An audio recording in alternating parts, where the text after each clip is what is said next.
Of yours, Harry? Mind your own business.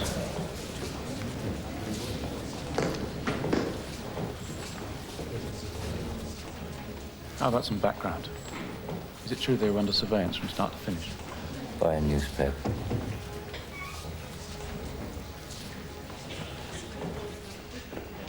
Here we go. You're the one about the Irishman. Had athletes for. Went to the doctors. The doctor said he had to put a clean pair of socks on every day for a week. By Friday, he couldn't get his shoes on. You know your problem, Harry. You're a racist. You'll still have to read my copy to find out what's happening. All stand.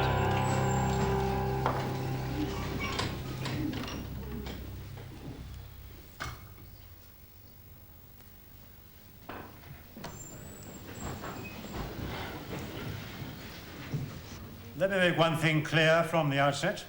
If these committal proceedings are interrupted at all in any way, I shall have the public benches cleared. Immediately. I hope that's understood.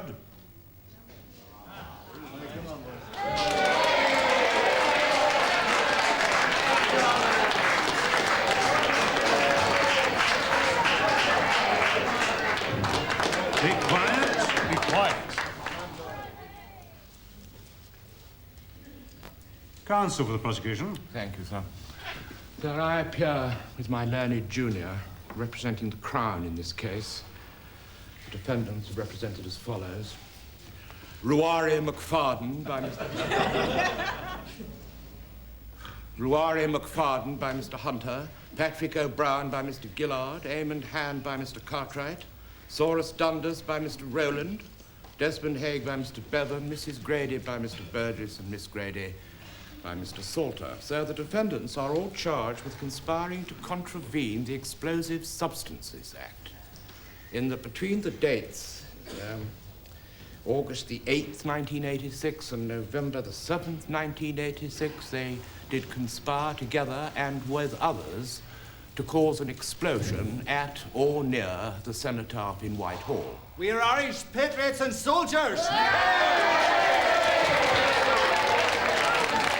look, I've given you all fair warning. Get your hands off them, you pigs! Be quiet! Please continue, Mr. Stenson. Thank you, sir.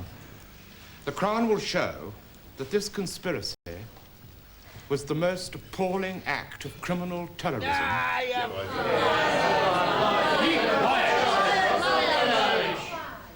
The most appalling act of criminal terrorism yet contemplated on the mainland.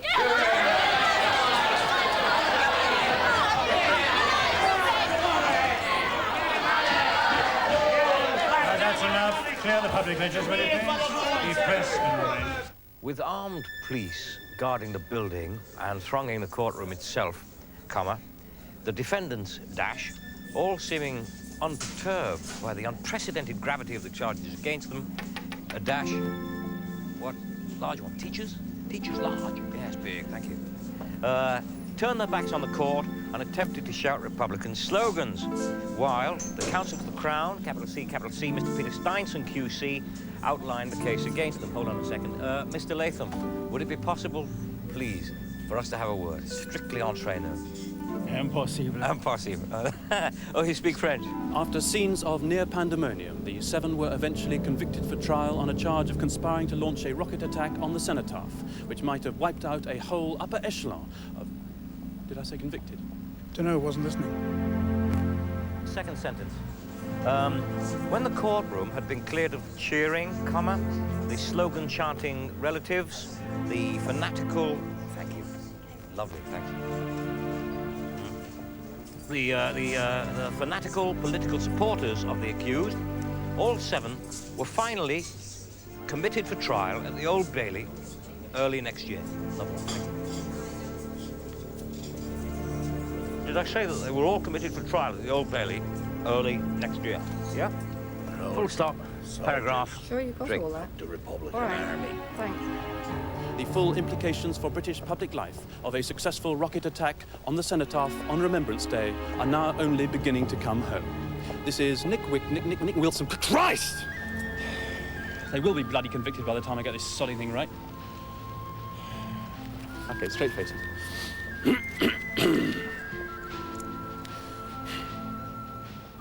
This is Nick Wilson for BBC News outside Lambeth Magistrates Court. And here with some of the background to the case of the Cenotaph 7 is Hamilton Knox. The Cenotaph 7, 5 men and 2 women, have already been in custody for 9 weeks since their arrests at addresses in West London and in Manchester. Though 4 rocket launchers, which some sources are now suggesting may have been supplied by Libya's Colonel Gaddafi, had apparently already been mounted on the back of a lorry when police swooped. It is clear that an undercover operation to locate... Just wait. They'll blame it on Scargill next. Or Castro. It's been going on over many months. We have with us now Harry Ollerton, who has for many years been involved with unravelling these security matters. Mr. Ollerton, where will the initiative have come from that ensured these timely arrests? Well, obviously the Special Branch were involved, and the SAS have obviously been monitoring the calls into this cell. Harry Ollerton, unbelievable. I must have been on another planet on Remembrance Day. I saw no rocket attack on the Cenotaph, did you? Entire ruling class wiped out, country crashing out of control like a headless chicken. I didn't. We were in Tuscany. They're behaving as though the 7 are accused of an actual attack. And there's an absolute presumption, I mean, no question, that they're guilty. And of course they've all got suspicious names like Paddy and Horace and Rory. Questions have to be asked. Because the appalling thing is that somewhere out there, 12 people are watching this drivel, reading this crap, and they're going to be the jury. We went with, what's his name? And his new girlfriend. God, I'd love to be in this. I think it is an increase in the effectiveness of the security services. In fact, I think the effect and the determination of Mrs. Thatcher's government so far to root out and destroy these IRA James. mainland operations is... Are those people going to get a fair trial? Well, that's the $64,000 question. Who is Eamonn Hand, anyway? He's the one from Manchester. He's the gopher. I'd rather have had O'Brien or McFadden. McFadden's really interesting, you know. I heard him speak in London, 10 years or so ago? He's very powerful. God, I envy you. So you've decided on Tessa as your junior, then? Yes. Good choice. Thank you, James. Look, James, I have to go now. Bye.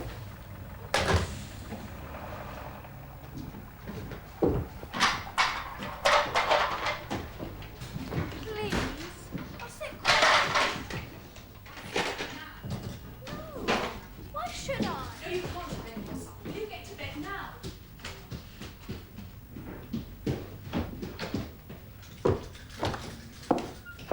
You were supposed to pick Alethea up from school. We agreed.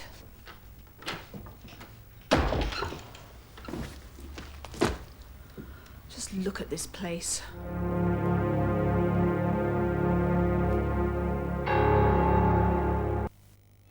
Oh, is he going to keep this up till a whole lot of them gets a CBE? Well, obviously he feels the nation owes them a great debt.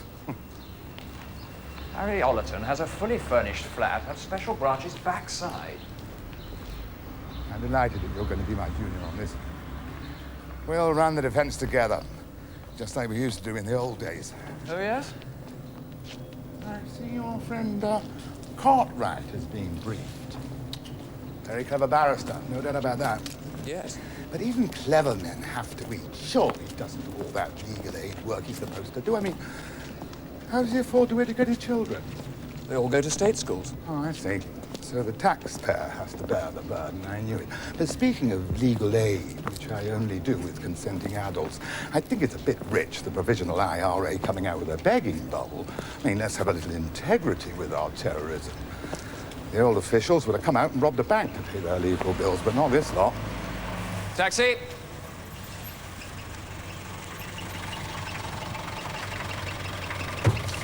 Brixton Prison.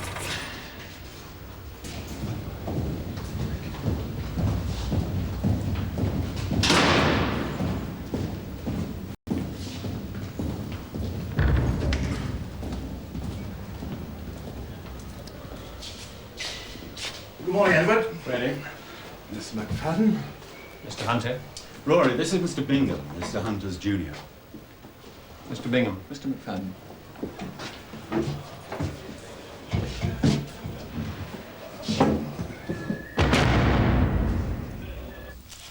Well, let's start looking at the evidence contained in the police depositions, and this falls largely into two categories. Evidence obtained by police observation, which seems to have begun at a very early stage, does it not? And then... Mr. Hunter, there's no reason for this to be more than a formality. You have a very busy practice, so you don't want to waste a lot of time on legal aid cases. That doesn't enter into it. Private or NHS. It's all the same to me. What I want is to reach a point today where we agree about the basic thrust of the case against you. The basic thrust is that the British government has instructed its police force and its legal officers to have me charged with conspiracy to cause explosions. I shall be pleading not guilty. First of all, to cause as much aggravation as possible. And secondly, though I agree this is virtually irrelevant, because I'm innocent of the charge. In fact, I'm not quite sure what the charge really means. What is a conspiracy? A conspiracy is simply an agreement. You are charged with agreeing with others to cause explosions. Well, did I write a letter to the anti-terrorist squad telling them I had agreed, or did they see me winking and nodding at other people, or what? Well, the prosecution doesn't claim to have a letter from you saying, dear Mr. O'Brien, shall we go and fire rockets at the Cenotaph? Well, that's something anyway. So what I'm actually charged with is agreeing something in my head. Are the thought police listening now, do you think? Mr. Bingham has a very subversive smile on his face. If I was you, I'd make strenuous inquiries into his mental activities. I have no doubt they already have. I'm not sure this is getting us very far. I'm sure we all understand perfectly well what is meant by the charge. I beg your pardon, Mr. Hunter. I'll try not to be facetious. After all, I don't want to make life difficult for you. You want to know what my defense is going to be, don't you? I have no defense. There is no defense against conspiracy.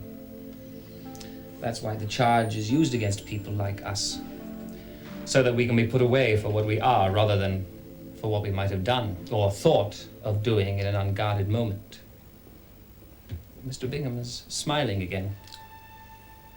A conspiracy charge is a bit of a legal straitjacket, I admit, but if you're saying that you propose to offer no defense, I would strongly advise you to think again. Do you really? What's your opinion, Mr. Bingham? Mr. Hunter's right. There was always Houdini. He wasn't Irish, though. On his mother's side. You should fight it. Sooner or later, one of you's going to fight it head on and win. You're very naive. It's what junior counsel are for. Nevertheless, your alternative only throws the case to the state. He isn't defending himself because he's guilty. Thanks for your opinion, old chap. You see, Mr. McFadden, the charge against you is a politically motivated legal fiction. This will be a show trial, Mr. Hunter. I accept that. And I'm sure in your heart you do too. In fact, that's why you're here. The Army Council asked for you to be briefed because you're part of the political establishment. And my defense, such as it will be, will sound more convincing to British ears coming from your lips. I'm not so sure about that.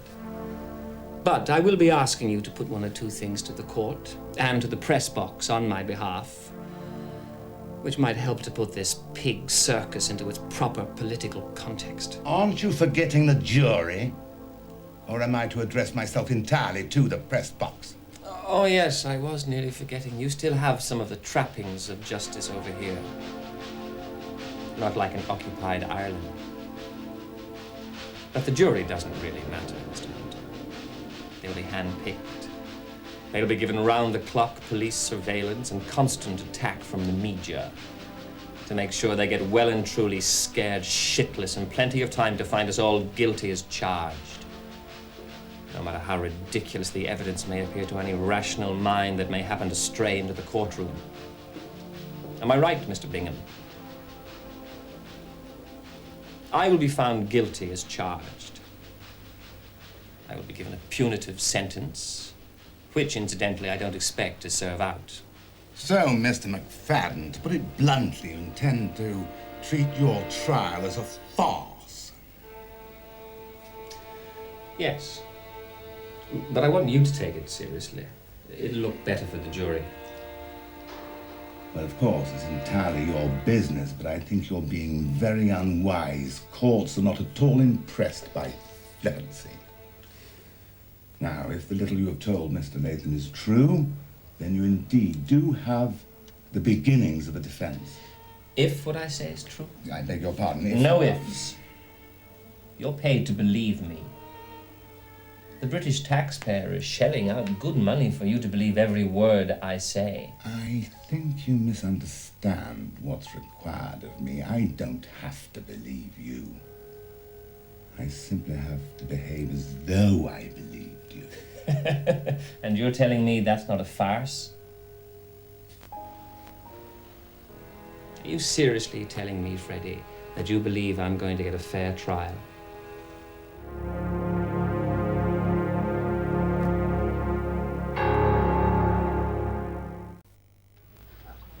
Let on justice and fair play by a murdering fanatic. It's unbearable. We don't know that. Well, do you doubt it? Yes, in the absence of any evidence. If ever I saw a hardline IRA activist, that's him. He may be, or he may not be. That's not really the point, is it? The point is there's no decent evidence on the charge against him. Which I would have pointed out forcefully in his defense if he'd left me, but he's not interested. Because he knows the case won't be decided on evidence. Well, that's his opinion. If this were an armed robbery charge, and the police were putting up this sort of case, what would you be thinking? You'd be thinking of an acquittal. And what will McFadden get? Well, we don't know, do we? James, this isn't armed robbery. It's different. Why? Why does it matter what the charge is? Where is it written that the burden of proof is different in terrorist cases? But we know it. I'm saying it's about time somebody said so. We don't know anything of the sort. Irish cases are being tried by different rules. Rubbish! You just admitted as much yourself. This isn't armed robbery, this is different. Be honest. James, have you ever seen somebody standing next to a nail bomb when it exploded? And therefore we have to get them behind bars, even if it means inventing the evidence or bending the rules or using torture occasionally, just a little bit. You're going too far. That isn't happening. You're proving McFadden's point. For people like you, the courts are a political tool when it comes to Irish cases. Oh, my God, you've really gone over the edge, haven't you? Perhaps I was wrong about your glittering career. Well, if you don't mind me saying so, Freddie, that's very cheap of you. Oh, you think so, do you? Well, well, well. If you think you should ask Edward to brief another junior, I'll go quietly. James, we don't do things that way. You know that. You are my junior unless you insist otherwise, which I would strongly recommend against. You're right, Freddie, I'm sorry.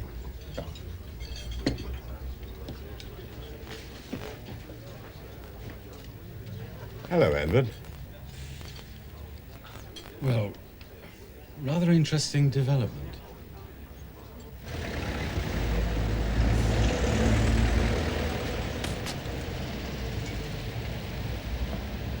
McFadden sacked Freddie Hunter. Who's leading then? Frank, would you like me to try and get you on it? He's asked for me. Bloody hell. Congratulations. You? Why? Not everybody thinks I'm a total wally, Hugh. Maybe he thinks I can get him 20 instead of 30. It's amazing, James. It's brilliant. Thanks. You think you've got a chance? Oh, an acquittal? Don't know about that. No, getting him 20. It's a runner. There's not a lot of good evidence. A lot of surveillance that anybody could make up, a little bit of forensic. If you know a way of overcoming police evidence in an Irish case, you should patent it. Hey, James.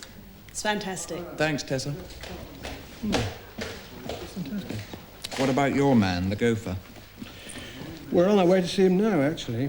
He's a barroom sympathizer who didn't know what he was getting into. That's our story, anyway, and I say prove it. People have got 15 for less. I'll talk to McFadden. Maybe the big boys can come up with something to help you. Thank you. Well done.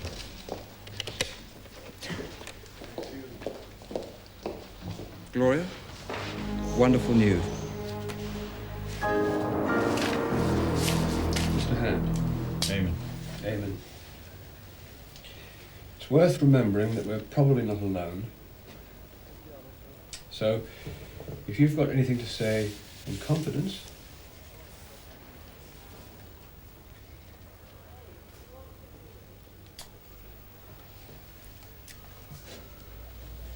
Eamonn, I've had a look at the evidence and what you told George.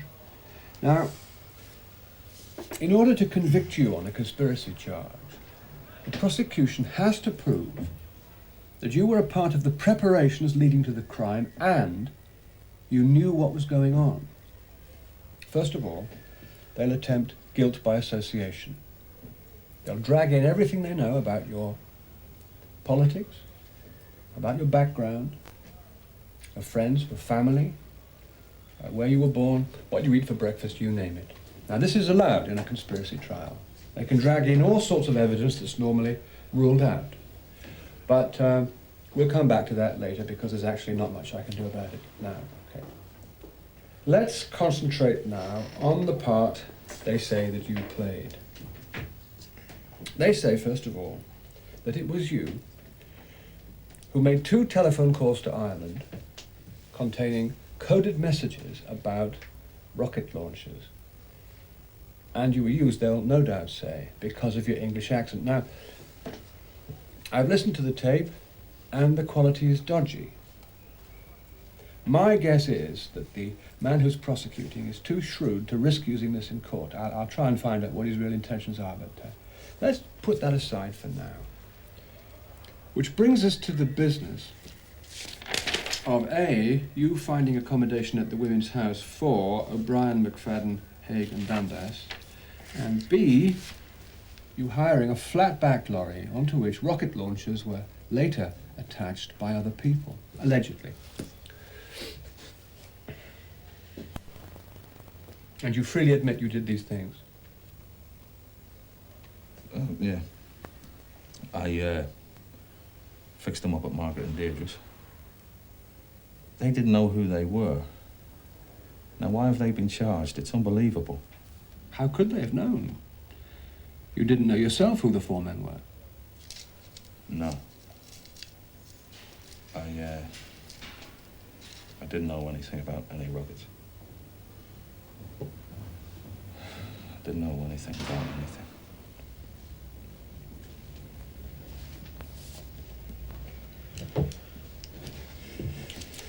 Now,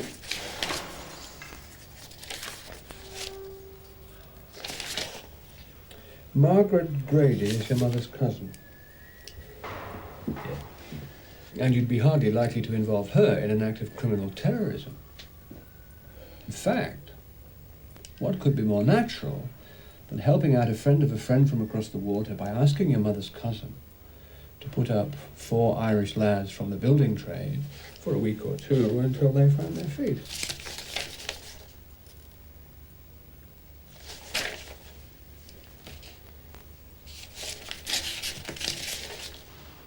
I mean, that's what you told her, isn't it? More or less, yeah. Let's go through that again in detail, shall we?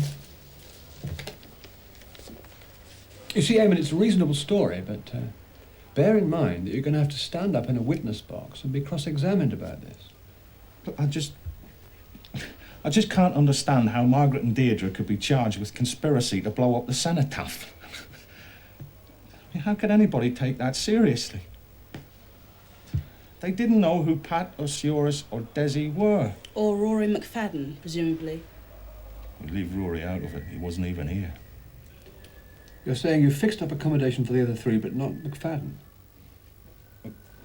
The point is, the Gradys had no idea who any of them were. As God's my witness. How could they have, since you yourself didn't?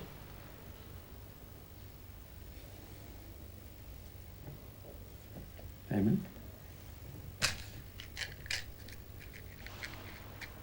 Eamonn. Look, this is a waste of time. Nobody's going to believe this load of shit in a million years. Eamonn, whoa, calm down. Just be careful. Look, it's bloody obvious I was in it. But the Gradys didn't know anything. Eamonn. Look, a blind man could see I was in it. It's an insult to Mr. Cartwright's intelligence. You see, Eamonn, if you're telling me you're guilty, I can't help you persuade the court that you're not. So, unless what you're saying to me is that you're changing your plea... Hang on. I think there's a misunderstanding here. Eamonn, you've got to choose your words more carefully. And let's just think what's actually being said, shall we?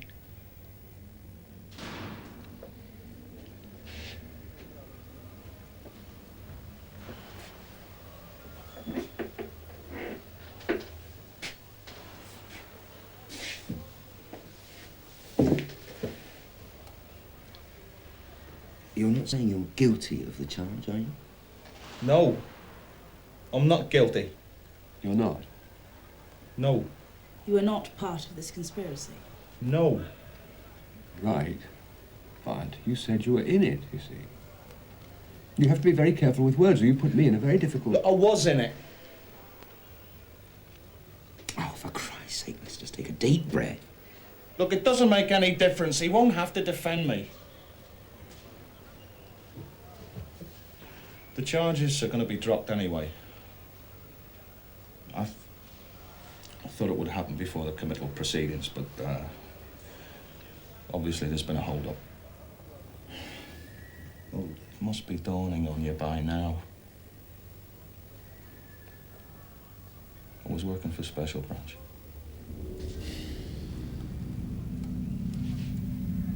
Special Branch?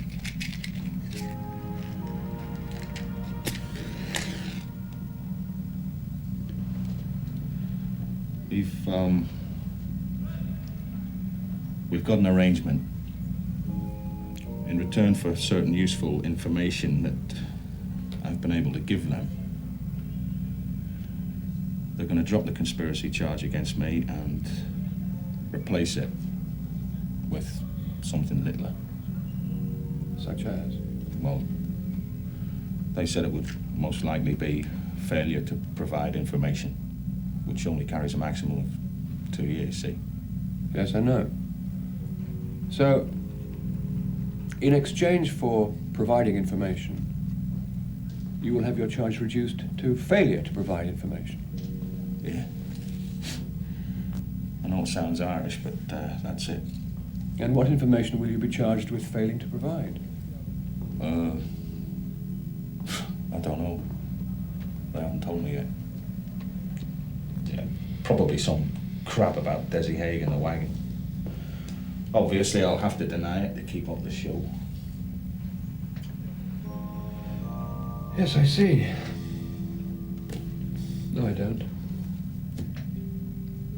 You have provided information, but not the information you're going to deny having not provided. Yeah. What was that? What was what? The information you really have provided. Oh, can't get into that. You needn't know anything about that, it's irrelevant.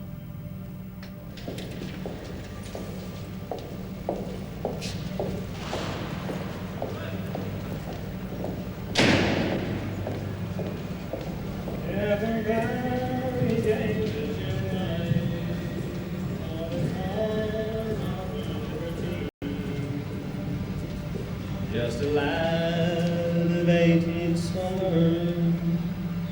Yeah, there's no one can deny that as he walked to bed that morning, he proudly held his head on high.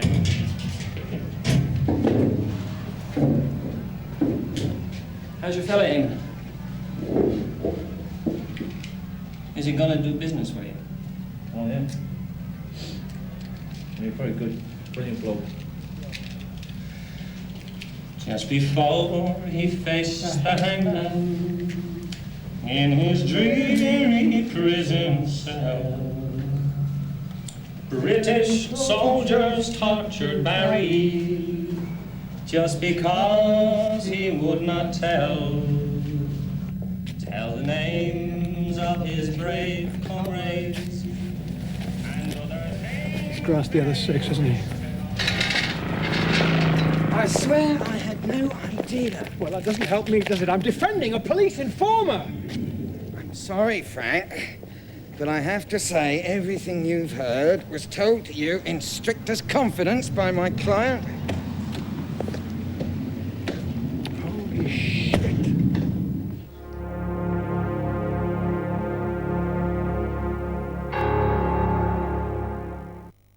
Cartwright thinks Eamonn might get reduced. I've told him our briefs are instructed to cooperate with his briefs, to do whatever's best for him. That's great news, boy. Fingers crossed here. I wouldn't bake a cake, though. Most guys would spoon-feed you shite. Will you have a plateful?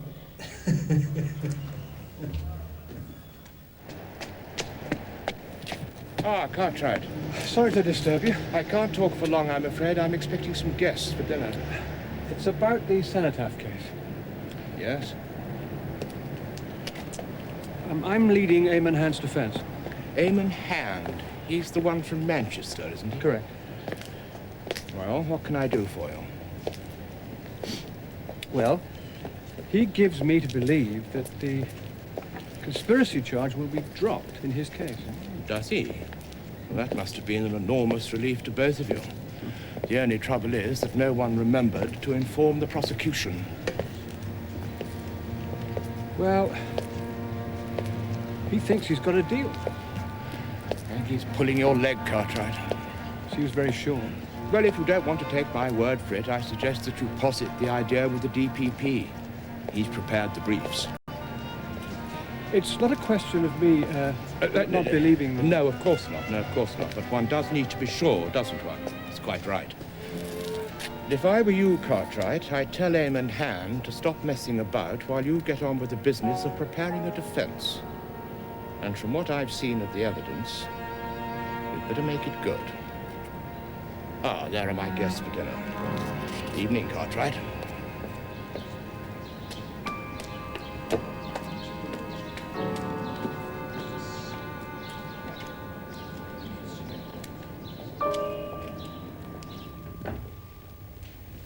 Sorry to have kept you hanging on. I thought it best to have the matter cleared up immediately. I've been in with the director. I've made him aware of your client's claim to immunity in this affair, and... No, he's not claiming immunity. He's claiming he was offered a deal.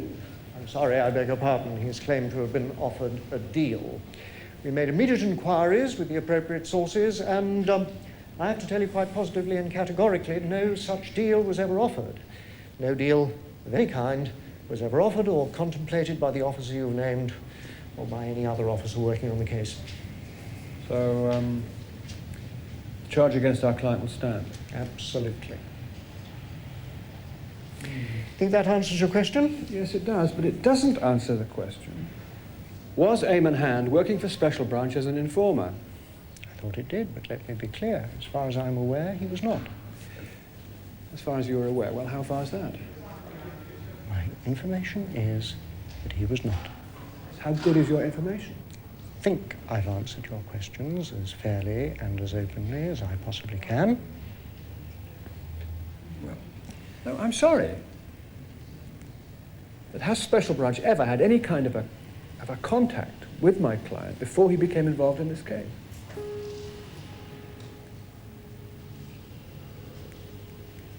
You see, I'm asking myself, if Eamonn Hand has never worked for Special Branch, how come he is able to name and describe a particular officer?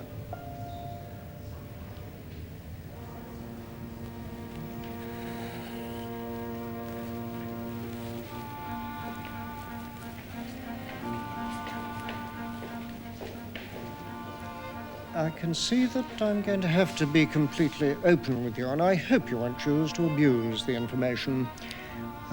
This is where there are one or two red faces in the branch. Apparently your client did once offer his services as a police informer in the wake of the Brighton outrage. The Special Branch officer he named to you, in fact, considered his offer and turned it down. Why? He considered that your client knew nothing and nobody and was simply a fantasist. With hindsight, this is now seen to have been, in special branch jargon, a cock-up.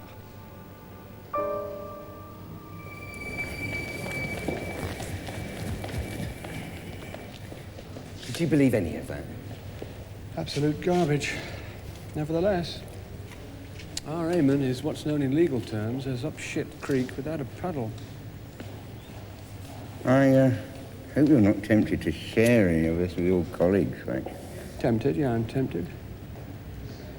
But no. How's the young Turk doing? James? He appears to think you can play this lot at their own game and win.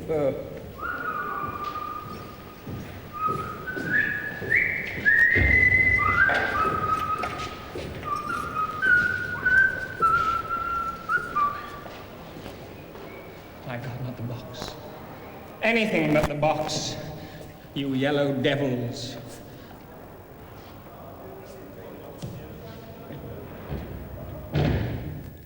Mr. Bingham is pulling our legs, Edward. I want you to go into the witness box. Out of the question. If you really think this is such a lost cause, why bother to brief me? Don't get me wrong, James. You're the Army Council's idea. I told them you seemed pretty gullible, but they like that in an Englishman. Yes, we have one or two racists on the council, you know. So don't get carried away. Let's all just have a nice, quiet time. Eh? The first thing I have to explain to the court is what you were doing in London at the time of your arrest. Well?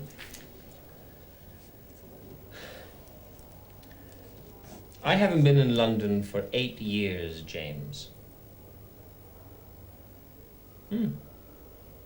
I was arrested in Derry.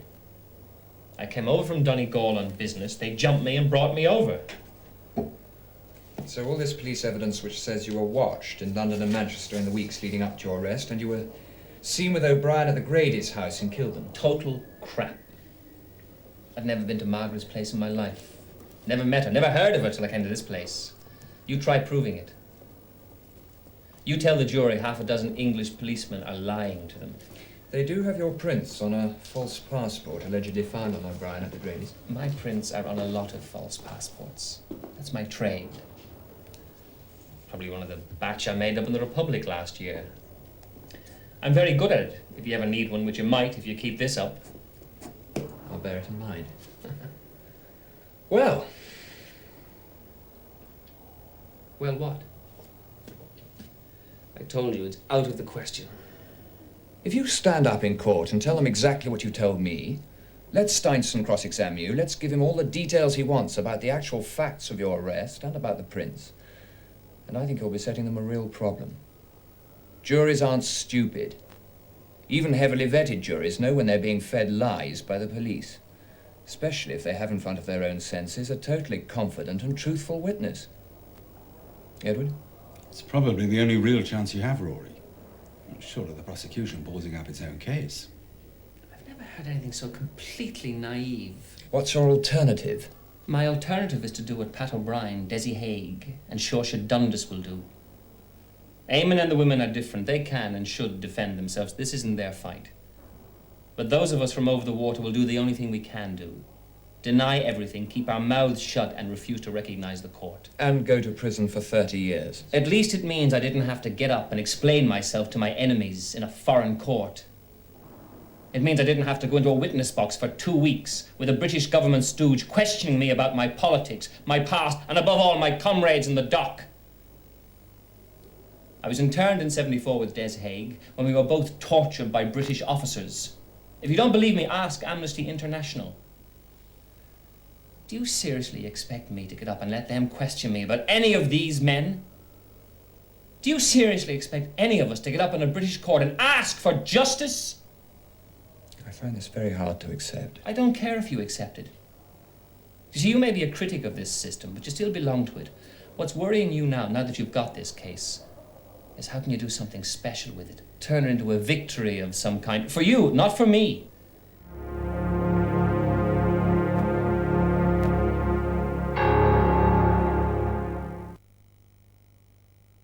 Hope we're going to hear all about it. Well, it's just a case, you know. James, look, I've got to go and see about dinner. I've got something for you. Just a case? Only the Provost's top fellow, Glider. He isn't, actually. Well, that's what it said in the Telegraph. Well, there's a moral there for you. I believe you and too many others like you are being framed, and yes, it's making a mockery of the system. I think somebody should stand up and say so. Well, you stand up and say it, James. You say it, if it makes you feel any better. James. James. What? Richard asked you something. I was just wondering aloud, really, James. What sort of people are they? And what sort of man is McFadden? The media make him out to be some sort of criminal superbrain. My gut feeling is that they're actually very ordinary people. I haven't been in London for 8 years, James. Blood-crazed subhuman you're led to imagine by the media. I wasn't suggesting. I mean, obviously that's served up for public consumption. The state requires its people to hate and fear its enemies. Good heavens, Richard. No, I think they've hit on it. They're perfectly ordinary people. Are you seriously telling me that you believe I'm going to get a fair trial? With an imagination could ever plant a bomb. Yes, I suppose that's true if you think about it. Anyway, what's your view, James? Reminds me of the one about Paddy hitching in Surrey. The bloke with the Range Rover comes along and picks him up and they tootle along. Then the bloke says, "You know, Paddy, I don't think my left indicator is working." So the bloke pulls over, Paddy gets out, he pushes the indicator and shouts, "There, is it working, Paddy?" And Paddy says, "Yes, no, yes, no."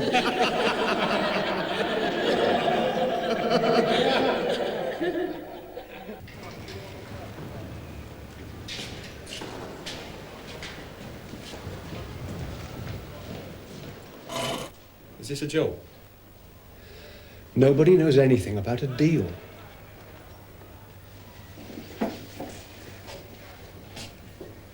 Yeah, but, they would say that, though, wouldn't they? I mean, they're not going to admit that to you, are they? I think you have to face up to your circumstances, Eamonn. Whatever they may have told you, there is no deal, which means we must think about your defence. Defence? I don't need a defence. I haven't got a defence. I was working for the police. Well, one of your options is to say that in court. To admit that you did what you did knowingly, but that you couldn't have been a part of the conspiracy because you were a police spy. Are you out of your mind? The IRA Army Council would have my bloody head torn off. Oh, Jesus Christ. Another option is to seek a reduced sentence by pleading guilty and keeping quiet.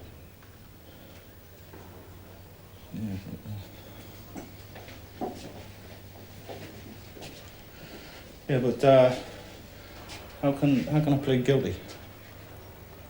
7 people accused of a conspiracy. 6 of them say there is no conspiracy. 7th pleads guilty to it.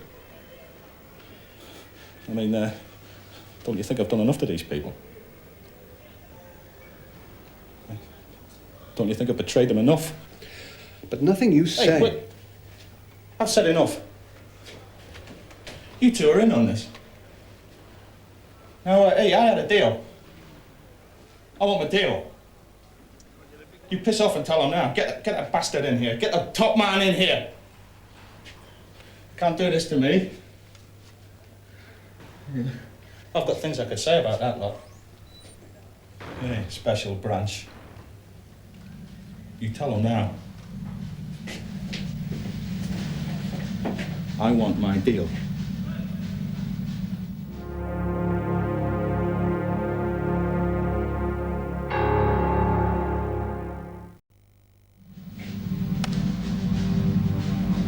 I was born in Belfast. In 23 years, I've been back twice.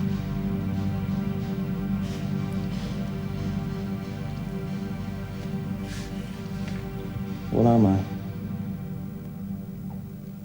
British or Irish?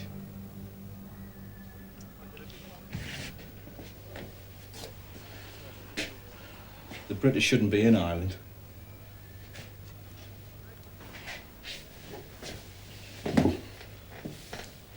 The only way that's going to happen is when the IRA forces them out. So, I support the IRA.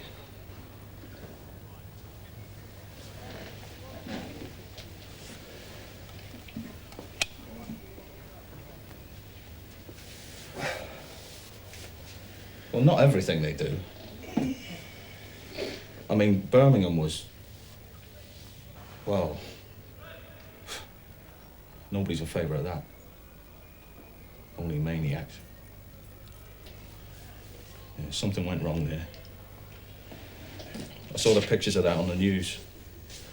And I thought, if that's us, I want no part of this. I mean, all I'd ever done was collect a few quid in a jar and sing a few songs when I was pissed up. But the next day, I was arrested. Police went apeshit. They marched 7 of us out of a pub in broad daylight. I don't think any of us had ever been to Birmingham. But we were photographed, fingerprinted, questioned, knocked around a bit. They let the other 6 out after 10 hours. They kept me. Another night and a day. You see, I've got a sister called Bridget. She lives back in Belfast with her husband. I was amazed at the stuff they had on her. I had no idea she was in so deep with the provost. I mean, she never told me. They said that they'd have her interned if I didn't help them out. They kept talking to me about the Birmingham pubs. They were really fired up about it. They said all Irish shit should be loaded onto boats and blown up. They kept on about this head with no body. It was screaming for help to the firemen. Hey, is that right? I mean, I still think about that a lot. Was it true, that?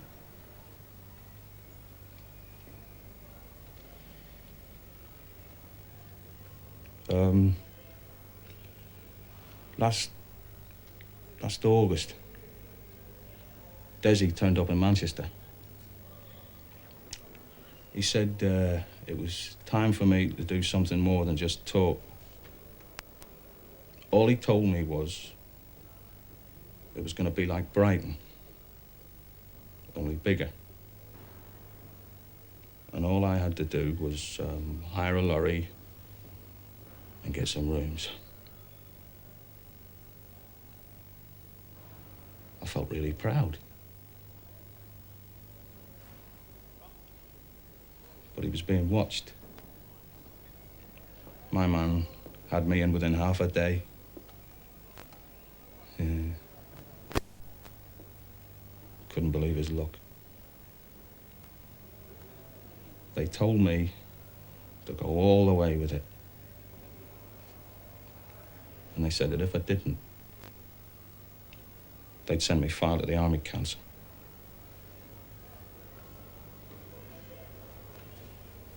Did they tell you you'd have to be arrested? No chance of that, they said. I'd be kept right out of the picture. But you were arrested.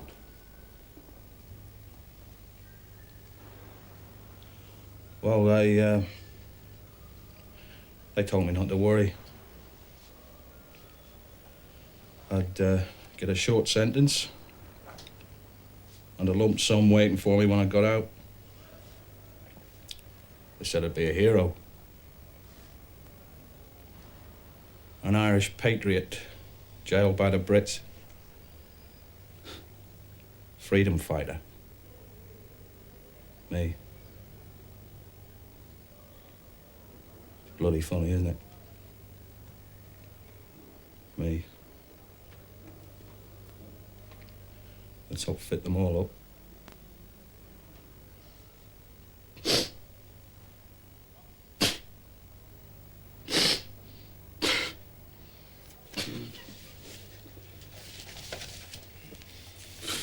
Oh, Christ, you must despise me, yeah?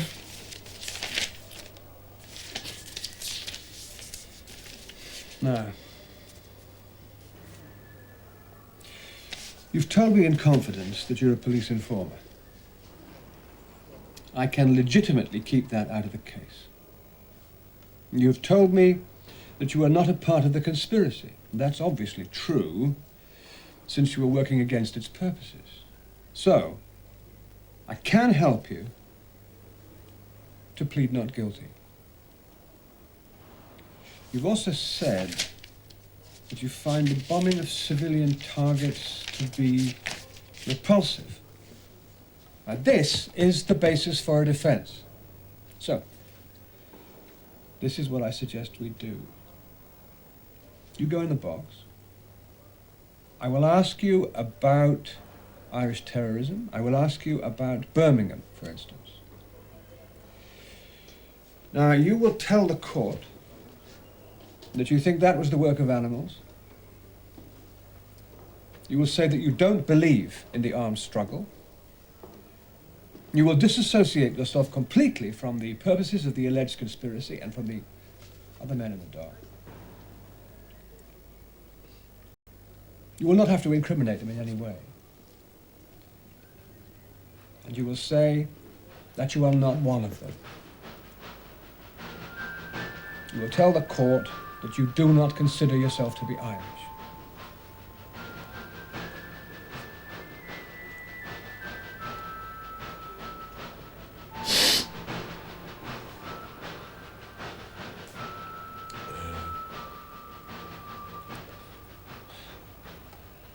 I see now why they recommended you, Frank. What? They recommended you. Special branch. They said you'd know how to play it in court.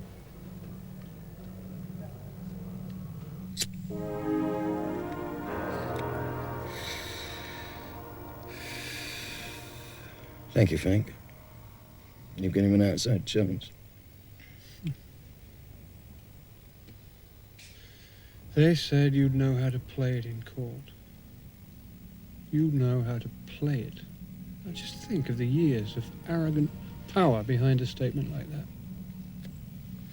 You know, there are moments when you can actually feel the monster roll its muscles underneath your feet. And suddenly, you've been moved. You're not standing where you thought you were. They knew they could rely on me to cobble up a defense for their grass. And they knew they could rely on me to brief someone like you. Mm-hmm. And presumably we've all got to look surprised when Medway gives him a light sentence.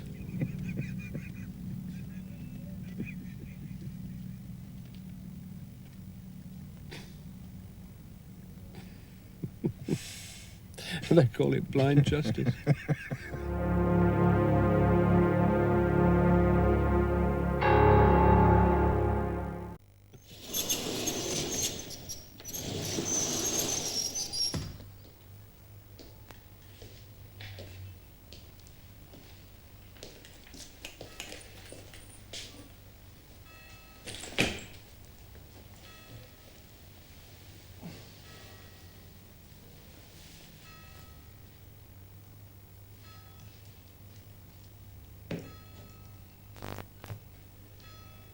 Eamonn is going to testify.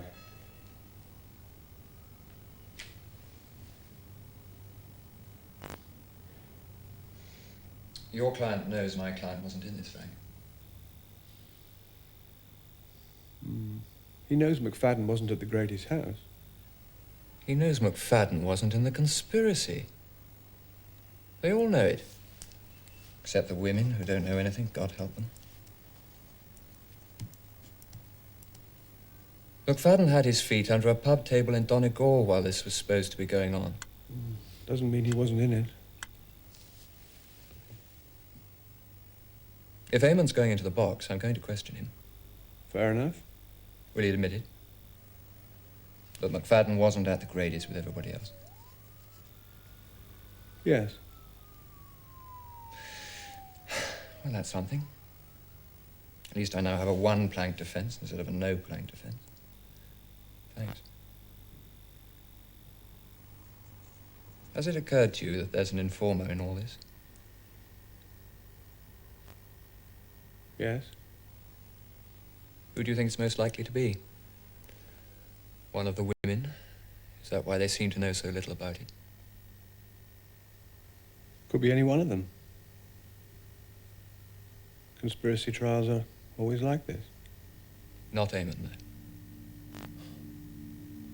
If I knew my client was a police informer, I'd be hardly likely to tell you, would I?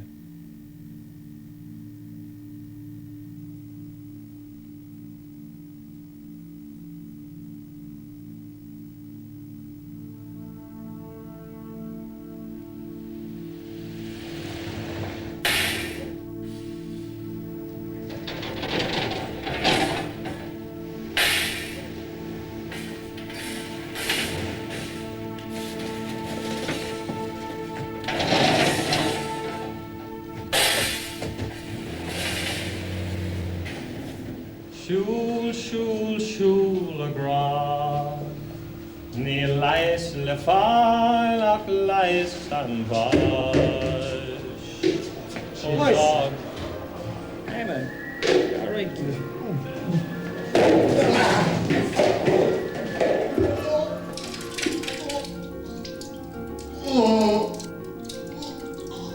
Is not due to start until next month. Contractors will begin clearing off the 5-mile stretch later this morning. Police are...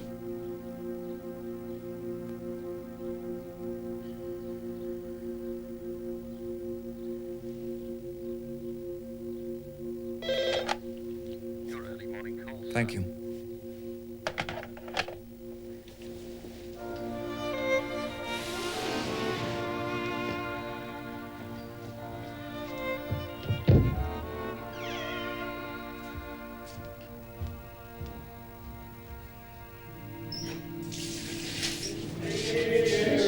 Here, Wilson. Shut it. Hook them.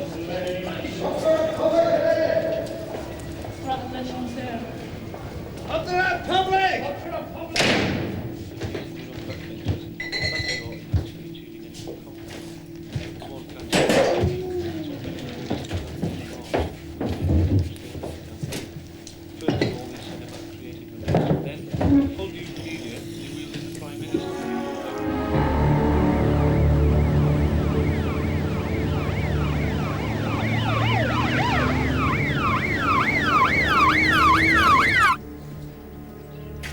Your car's here, sir. Ah, thank you.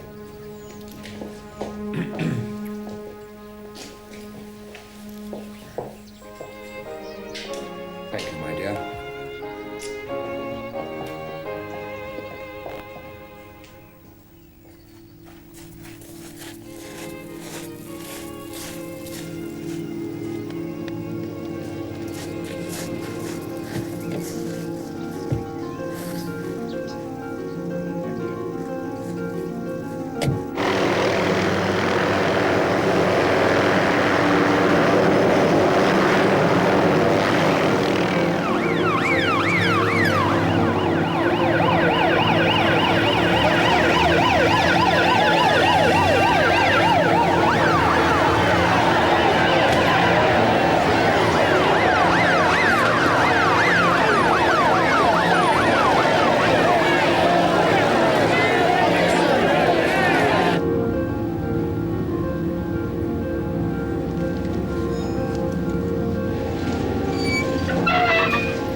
Frank.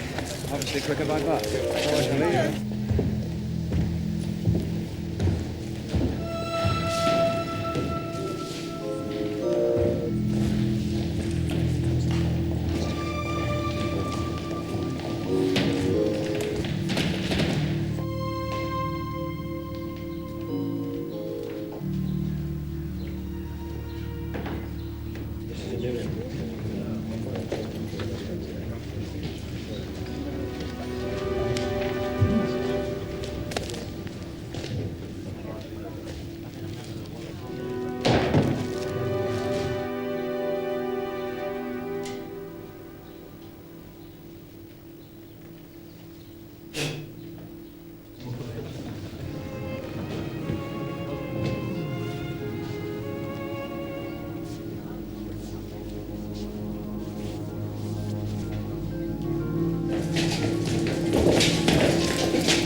Chin up, Eamonn. Eamonn? Bridget sends her off. She says she's proud of you. In her prayers.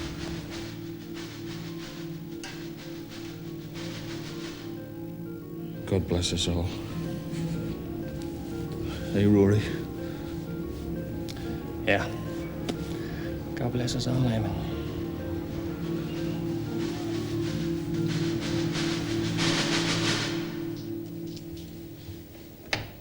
All rise.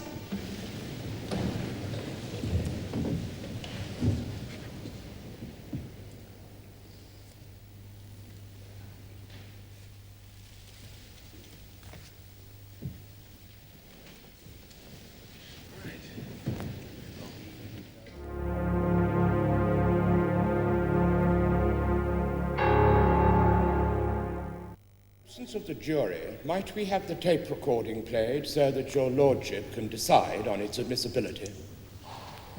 It is the Crown's view that what you are about to hear is the voice of Eamonn Hand in conversation with an unknown person in the Republic of Ireland, the two of them discussing the successful acquisition of rocket launchers. As you know, Mr. Cartwright is taking objection to it.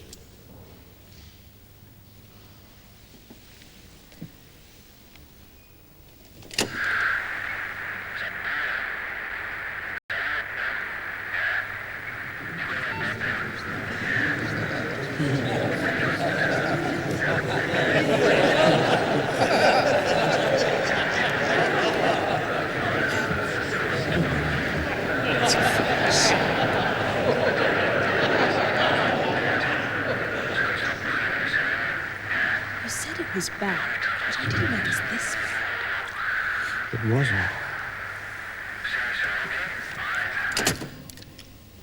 I think I appreciate Mr. Cartwright's objections to this going before the jury. What have you to say to this, Mr. Steinson?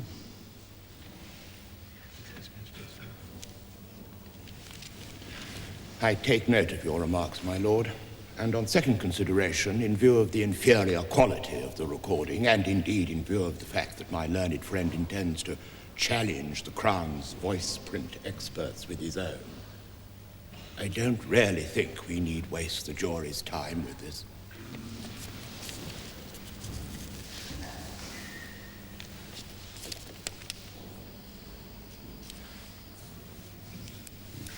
And Mr. Hand paid for the hire of the lorry by cash, the sum of £218 in cash. Yes, sir. Using the name to the plant hire company of John Flynn and a fictitious address in Chiswick. Yes, sir.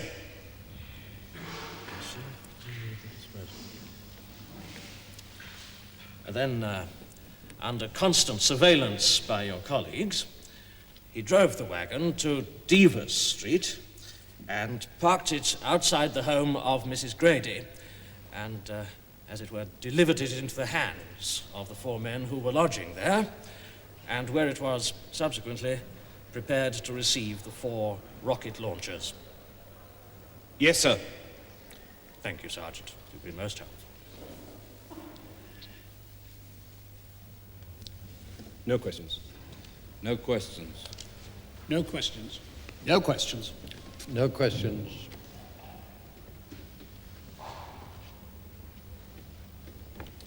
No questions.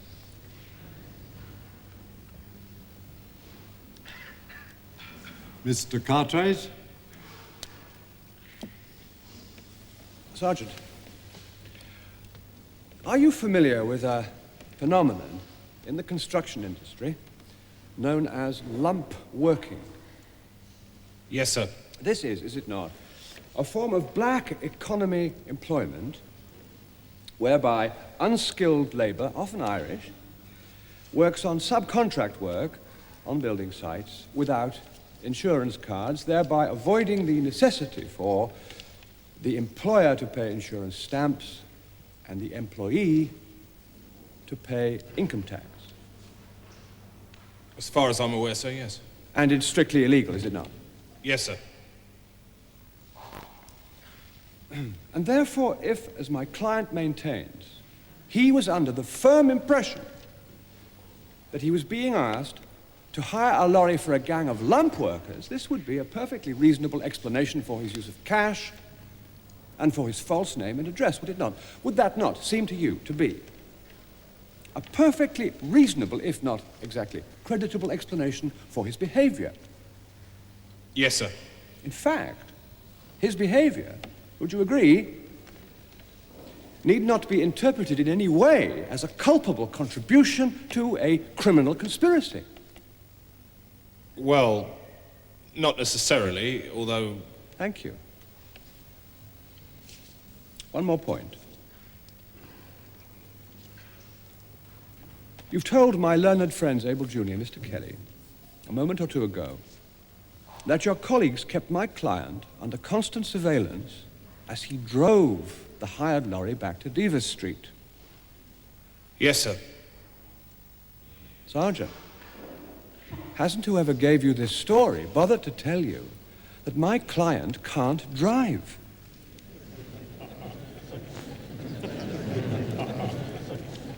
In fact, if you look at the court deposition, at your own written evidence... I think I got confused. Well, let's clear it up, shall we? On page 1068, I have it here. You read that you've already stated that my client merely paid for the lorry and delivered the ignition key to Desmond Haig. You have the look of the Irish, Eamonn. No further questions, my lord. That concludes the case for the Crown, my lord. Thank you, Mr. Steinson.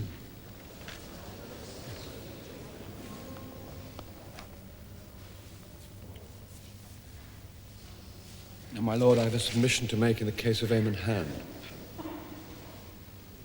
Members of the jury, this is the part of the trial where we have legal arguments. So I must ask you to leave the court for a few moments.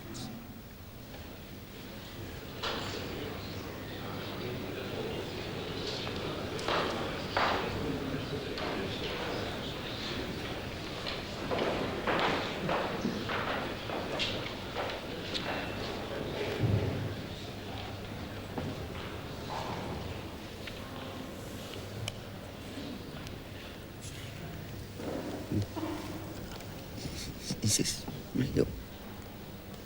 Oh, yes. Mr. Cartwright, I think you may be pushing at an open door. My lord,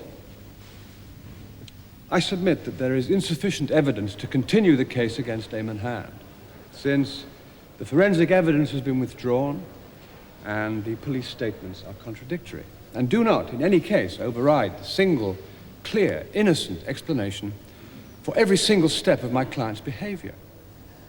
The prosecution has failed to produce a shred of evidence which connects my client to the purpose of this alleged conspiracy. I'm happy to develop this argument further if your lordship wishes it. No. Let me hear what counsel for the Crown has to say.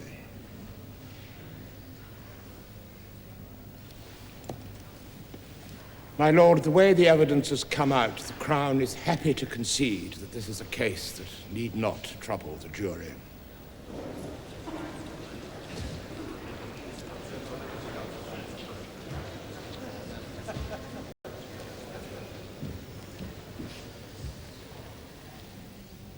The case against Eamonn Hand, as with the cases against the other 6, once put in motion, is in your charge alone, members of the jury. But on my direction, as a matter of law, which I decide, there is insufficient evidence to continue the case against Mr. Hand. Now, my clerk has something to say to you. Have you elected a foreman yet? Then will one of you stand as a temporary foreman now, please? Will you stand up, please? On the direction of his lordship, do you find the defendant, Eamonn Hand, not guilty of conspiracy to cause explosions under the Explosive Substances Act? Well, yes.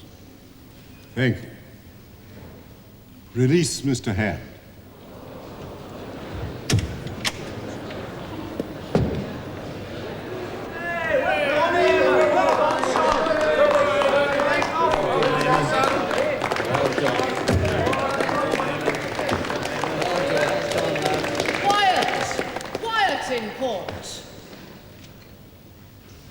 My lord, may I be released? Yes, Mr. Cartwright. And can I thank you for having conducted this very serious case with such care and good sense. Thank you, my lord.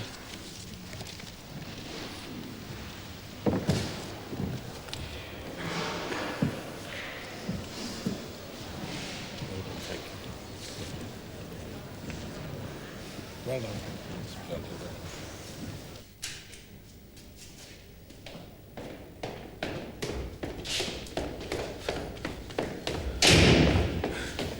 They're taking me to get me gear. Let's go quickly now, come on.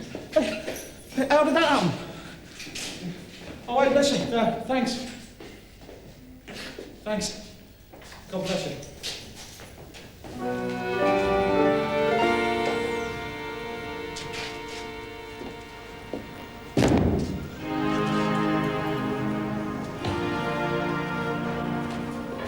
What's happening? I don't understand. Does that mean I'm free? No, Maggie. Only Eamonn. How's Eamon free and not us? Holy God, I don't understand what's happening.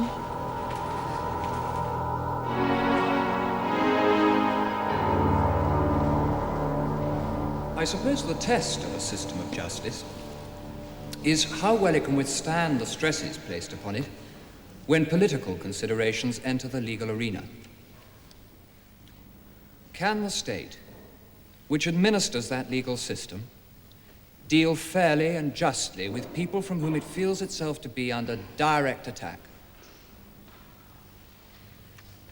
The answer in a civilized country must be yes. Members of the jury, there may be those among you who take the view that the root cause of these difficulties lies in this country's colonial past. There may equally be those among you who take the view that our country bears no responsibility whatever for the appalling events of the last 20 years in Ireland. But whatever your view of Irish history and the causes of the present troubles, I'm quite sure we must all agree that justice must transcend political allegiance. We might perhaps also agree that it's often been accused of failing to do so because of passion and prejudice.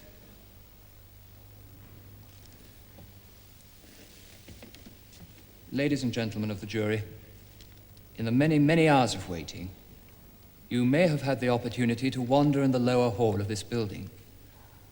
And there you may have noticed a plaque set in the floor. It's a plaque dedicated to you. It's a plaque dedicated to all juries on whom we depend, finally, for justice. It's a plaque dedicated to a particular jury who many years ago withstood the pressures brought by the state to deliver the verdict that the state required it to bring. It gives us a reminder. It reminds us all that you are the important people here, Not me. Not the prosecution. Not even his lordship. It's what you believe here that matters.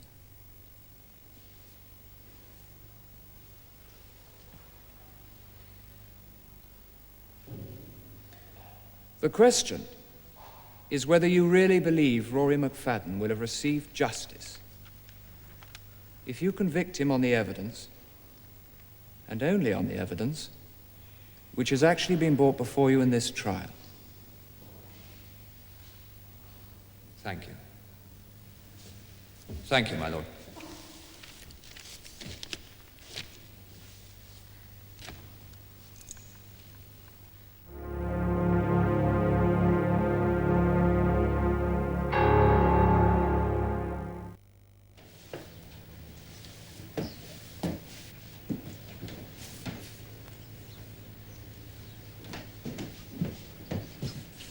Home, the so-called trial of the century, the Cenotaph conspiracy case, in which 5 men and 2 women faced charges under the Explosive Substances Act, ends today at the Old Bailey after 10 weeks. The 6 defendants who were found guilty yesterday will be sentenced this morning by Mr. Justice Medway. The 7th was acquitted. The 6 would face some very long sentences if one MP has his way. Well, obviously the big attraction of the treason charge is that it carries with it the death penalty. And I'm not alone in thinking that the prospect of the hangman's noose might succeed where more anemic murders have been tried.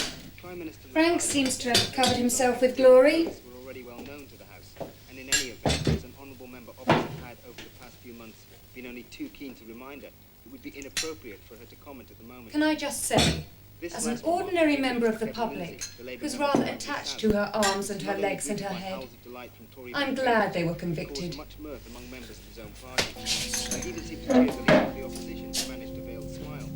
He and other members.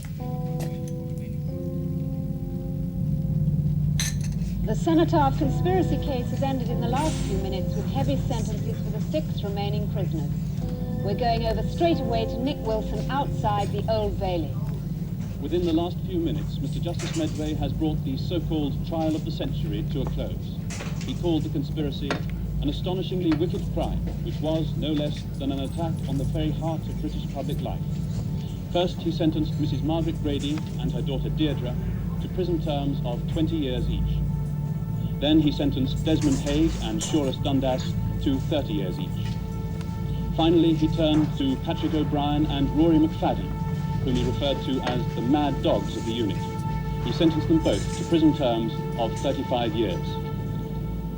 Mr. Justice Medway reserved a final caustic comment for some of the defence barristers, whom he accused of trying to turn the trial on its head. No reasonable, well-balanced person, he said, could fail to find in these verdicts that British justice has the courage to defend our sovereign state against all acts of terrorism.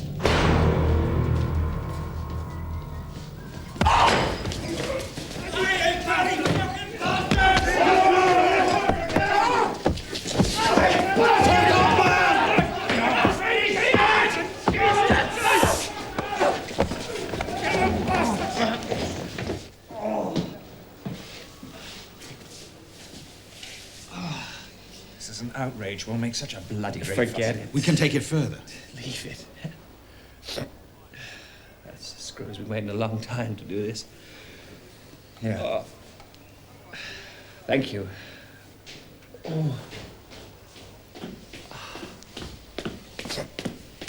Good. Well, that was a very pretty speech you made in there, James. I hope it didn't bugger up your chances of silk. Why not accept about yourself that you're a very ambitious fellow? Isn't he, Edward? Why shouldn't you be a silk?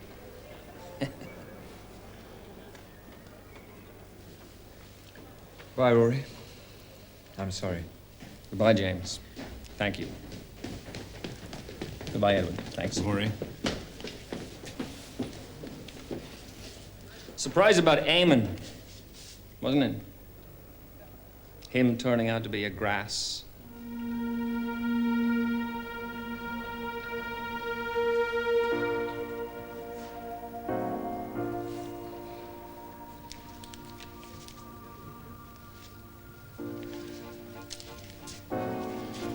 bit over the top, I thought, Bingham.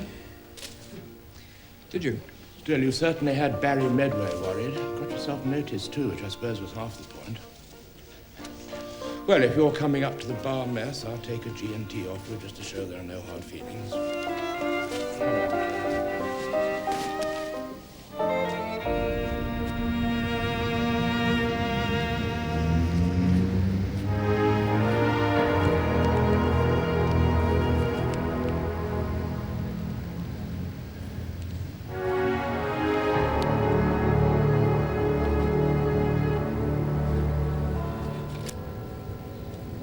Hello?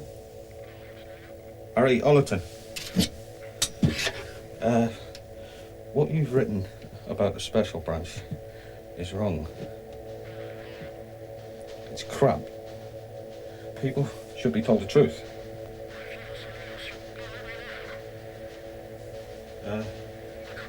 Yeah, I'm in,